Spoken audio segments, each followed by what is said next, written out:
Hello guys! Welcome back to my YouTube channel again. So for today's video, ngayon ay tayo ay naririto sa simbahan ng Immaculada Concepcion. So naririnig nyo yung banda, ayan ay ano pa lamang, pahapyaw. Ayan guys, so bago magsimula ang banal na misa, merong ano dyan. Pero mamaya pa talaga magsisimula, 12:30. Mamaya, abangan nyo din ang ating vlog patungkol dyan. So, ngayon nga, nandito tayo sa simbahan ng Immaculada Concepcion upang dumalo ng banal na misa ngayong ika-156 celebration of the Feast of the Immaculate Conception. Ngayon nga, pistahan rin ng buong bansa Pilipinas. Guys, ako ay nakaganto. Naka-t-shirt ng Immaculada Concepcion. Maraming salamat sa orange app.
Sa ngalan ng Ama at ng Anak at ng Espiritu Santo.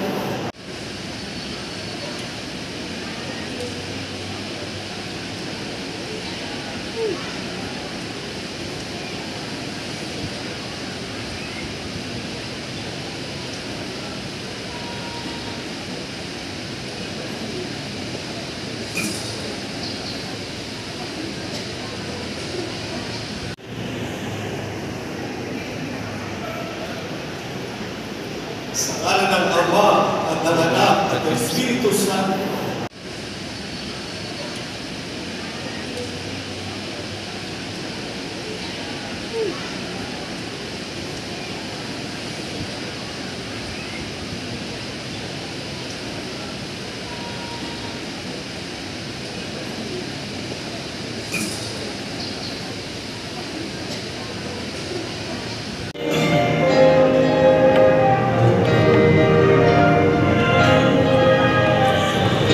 Sa Diyos sa kaitasan, sa lupa't kapayapaan, pabuhi sa sa Diyos sa kaitaasan at sa lupa't kapayapaan.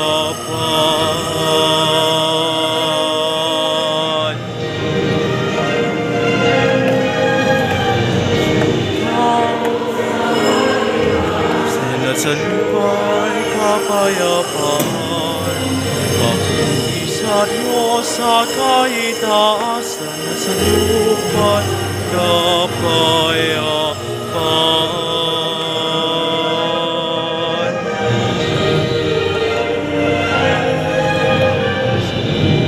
Ay kapayapaan sa mga taong kalooban.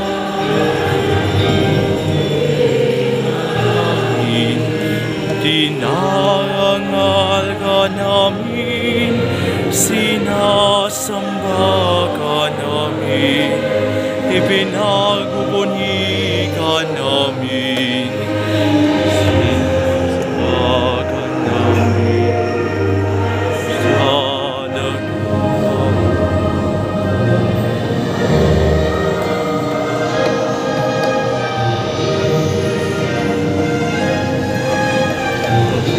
Sa Diyos sa kaitaasan.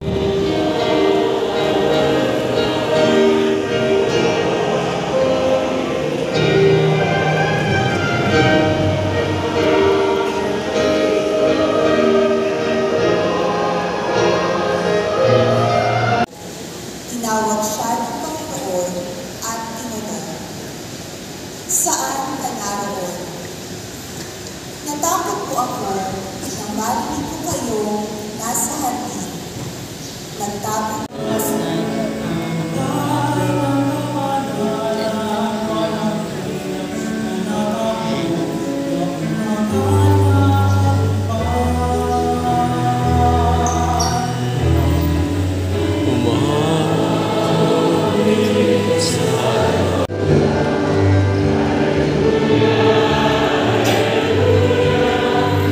Hallelujah, hallelujah, hallelujah.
Sa ating lubhang kagalang-galang na Obispo Emerito ng Puerto Princesa, Palawan, dating kura paroko dito sa parokyang ito ng Immaculada Concepcion, Bishop Pedro Arrigo.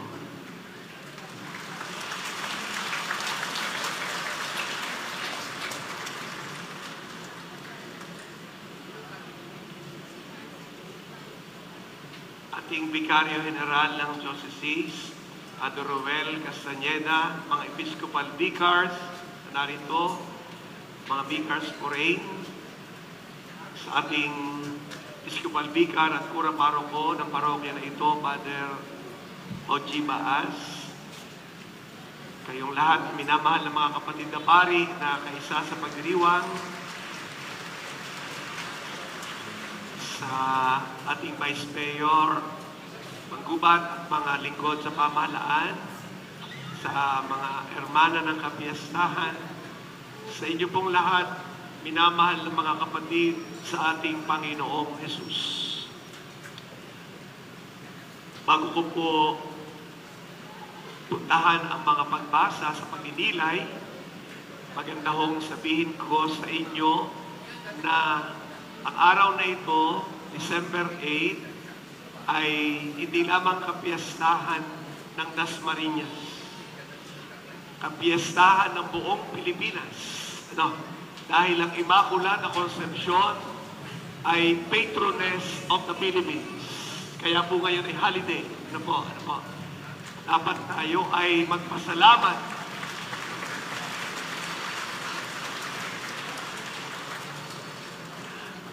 Ang mahal na Birheng Maria, ang Immaculada Concepcion, ang patrona ng buong bansa, ng buong Pilipinas. At bago magtapos ang misa, sa lahat ng misa sa araw na ito, may consecration to the Immaculate Heart ang sambayanan. Gagawin din natin po ito para ating italaga ang ating mga sarili sa pangangalaga ng mahal na Birheng Maria, ang Immaculada Concepcion. Ang napakaganda rin po na banggitin ko, pagkatapos ng katotohanan na ang mahal na Birhen ng Immaculada Concepcion, ang patrona natin ng buong Pilipinas, nais kong magpasalamat sa lahat ng mga tumulong para maiayos ang dambana natin ng simbahan na ito. Salamat po sa inyong lahat. Salamat po.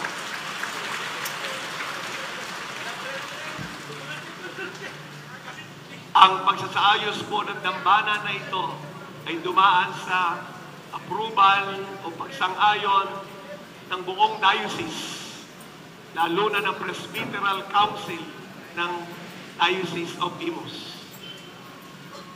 Ito po ay pinag-aralan at isinaayos pati itong flooring at lahat pang mga detalye na narito ngayon. Marapat lamang iayos natin, pagandahin ang kinalalagyan ng ating patrona, ang mahal na Birhen ng Immaculada Concepcion. Lalo ho kaganda ng kanyang tayo ngayon, di po ba? Mahalaga na siya na pinararangalan natin ay talagang may luklukan na maayos dito sa ating dambana. At natatandaan ko po, nung ako'y bagong dating dito sa diocese, may nakalawit na krus dito sa may tapat ng altar table. In-integrate na po yung krus. At sadya naman ang pinakamahalaga yung ating Panginoong Jesucristo. Nandun po siya sa kaitaasan. Sadyang ang lalo na mahalaga sa dambana na ito, sa retablo na ito, ay ang ating Panginoong Jesucristo. Ang mahal na Birheng Maria ay binigyan ng iba't ibang titulo. Siya ang ina ng Diyos, Mary, Mother of God, ina ng ating manunubos. Siya ang laging birhen. Siya ang Immaculada Concepcion. Siya ang iniakyat sa langit, katawan at kaluluwa. Lahat ng ito ay nasa sa mahal na Birheng Maria. Marapat lamang bilang sambayan ng Kristiyano, bilang sambayan ng Katoliko, atin siyang bigyan ng maayos na luklukan dito sa ating simbahan. At wala pong nasayang. Yun pong dating narito ay inilipat lamang doon sa tabi. At ngayon ay may nakalagay na mga imahen ng mga santo. Nandun po, kaya po nagpunta ako doon kanina para i-bless yung inilipat doon na dating narito sa gitna. Naroon po ngayon at ngayon ay kinalalagyan ng mga santo dito sa Chapel of the Saints. Pinamahal na mga kapatid, pinapaalalahanan tayo sa araw na ito, dakilang kapiyastahan ng Immaculada Concepcion na pinagtagumpayan ng Diyos ang ating Panginoong Hesus ang kasalanan at kamatayan. Hindi na naig ang kasalanan, hindi na naig ang kamatayan sa ating Panginoong Hesus nang siya'y magkatawang tao para tubusin tayo sa ating kasalanan. Oo, siya'y pinahirapan, ipinako sa krus, namatay, inilibing, nung may 3 araw, siya'y muling nabuhay. Walang kapangyarihan sa kanya at hindi siya nagamit ng kamatayan. Ang tagumpay na ito ng ating Panginoong Hesus na lumubig sa kasalanan, lumubig sa kamatayan, ay unang naranasan, unang ibinigay sa mahal na Birheng Maria, kanyang ina, at ina nating lahat. Siya ang Immaculada Concepcion. Huwag po niyong iisipin na ang mahal na Birheng Maria ay mas mataas kay Kristo dahil siya ang ina. Wrong. Mali. Mali po yun. No? Magandang itinatama. Baka pasok sa isip sa inyo, mas mataas pa ang Immaculada Concepcion kay Maria. Mali. No? Kaya nga po ang pagkapag-ayos natin dito sa sanctuary, sa retablo, mas mataas ang Panginoong Hesus kaysa Kanya. Nakuha po nyo? Sapagkat ang Panginoong Hesus ay Diyos, ating manunubos, siya ang lumubig sa kasalanan ng sangkatauhan at siya ang bukal ng buhay, siya ang magkakaloob sa atin ng buhay na walang hanggan. Bago pa man pag-alay ng sarili ang Panginoong Hesus sa krus para tubusin tayo sa ating pagkamakasalanan, may una nang iniligtas ang Diyos. Sino? Ang mahal na Birheng Maria. Nung ipaglihi ang mahal na Birheng Maria ng kanyang ina, si Santa Ana, walang bahid kasalanan ang pinaglihi ni Santa Ana. Sino yon? Si Maria. Yun ang kahulugan ng Immaculada Concepcion. Hindi po ang ipinagpipiesta natin ngayong araw na ito ay daladala ni Maria, ipinaglihi niya si Jesus. Hindi po yun. No?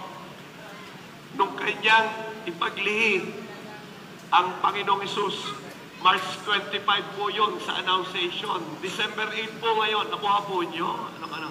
Nang umuo ang mahal na Birheng Maria sa Arkanghel Gabriel na siya ang magiging ina ng manunubos, yung kanyang yes, yung kanyang oo sa plano ng Diyos, doon nagsimula ang pagkakatawan taon ating Panginoong Jesucristo, lalang ng Espiritu Santo. Kaya po, pag bumilang tayo ng March 25 hanggang December 25, ilang buwan yun? Siyam. Bakit? Ang normal na baby, siyam na buwan sa loob ng sinabubunan. Pero, itong araw na ito ay December 8. Ito ang dakilang kapiyastahan ng Immaculada Concepcion. Anong ipinaalala sa atin? Ipinaglihi si Maria, nino? Ni Santa Ana, kanyang ina, kanyang amay si San Joaquin. Ipinaglihi siya sa sinabubunan ni Santa Ana. At ipinanganak siya, kailan? Kailan natin sinaselebrate ang birthday ng Mama Mary? September 8. Bumilang kayo ng December 8 hanggang September 8. Ilang buwan? Siyam. Nakuha po nyo ang koneksyon? Nakuha nyo ang koneksyon? Maliwanag, ang ating pinagpipiesta at dakilang kapiestahan ito, hindi basta ordinaryong piesta, dakilang kapiestahan, solemnity, hindi basta feast, solemnity ang tawag sa Ingles, ay ipinaglihi siya walang anumang bahid ng kasalanan. Sino may gawa nito? Hindi basta si Santa Ana, hindi si San Joaquin. Sino may gawa? Ang Diyos. Ang Diyos. In-anticipate kay Maria ang pagliligtas na gagawin ni Jesus doon sa krus. Kaya ang kanyang pagiging Immaculada Concepcion ay regalo ng Diyos sa kanya. At ito ay para ihanda siya sa pagdadala niya kay Jesus, ang ating tagapagligtas. Pinamahal ng mga kapatid, binasa sa atin sa unang pagbasa ang aklat ng Henesis. Anong ikinuwento sa unang pagbasa? Bumagsak sa kasalanan ang ating unang mga magulang. Sinong ating unang mga magulang? Sina Eva at Adan. Ano bang sabi ng Diyos sa ating unang mga magulang? Pwede niyong kanin ang lahat ng bungang kahoy dito sa paraiso, halamanan. Mapera yung bunga ng puno na ang karunungan na hindi dapat nyo galawin. The tree of life. Pero nangyari, kumain. Kung una, yung babae. Binigyan pa niya kanyang kasama, si Adan. Ang pag-aaral.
Ina ng aming bansa, digin mo ang aming hibig, at ahas na naming inihahatid sa iyong puso, bunsod ng banal na Espiritu.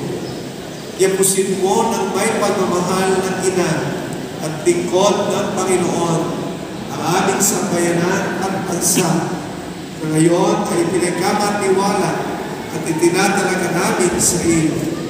Ay hangad namin sa bawat isa at sa buong sambayanan ang isang mabuting buhay sa kasalukuyan at ang pagkakamit ng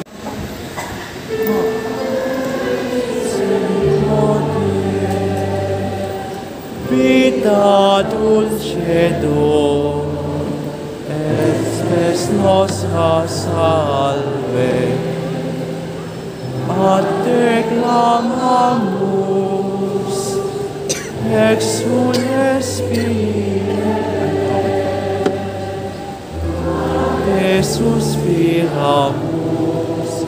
celis et plentes, in hoc lacrima cumare, dia ergo, advocata nostra, illos tuos, misericordes oculos, ad nos converte.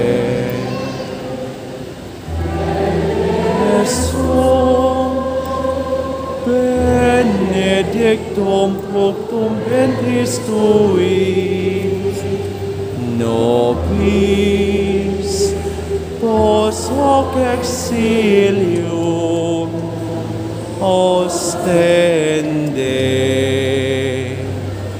O clemens, o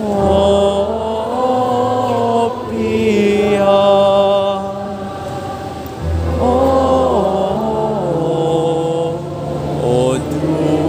dulcis Virgo Maria.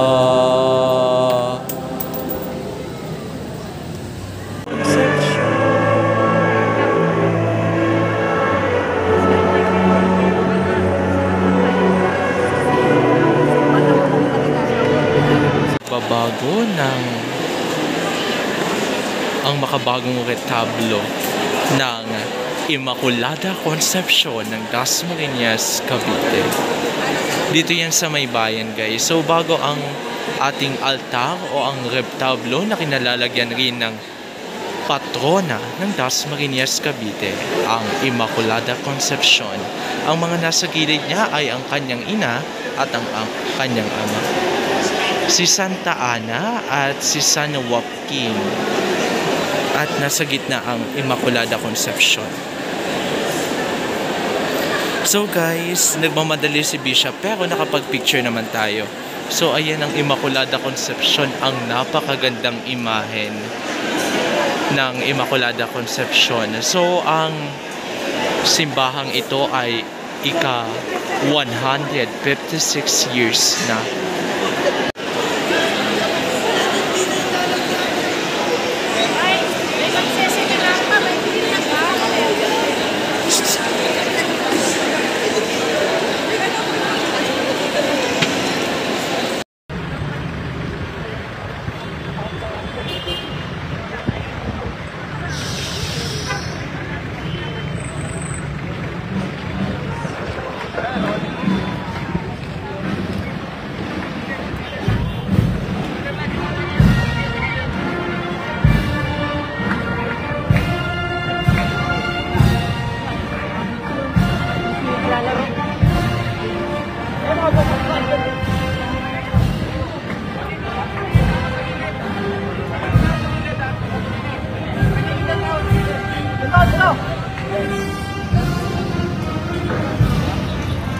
Hello.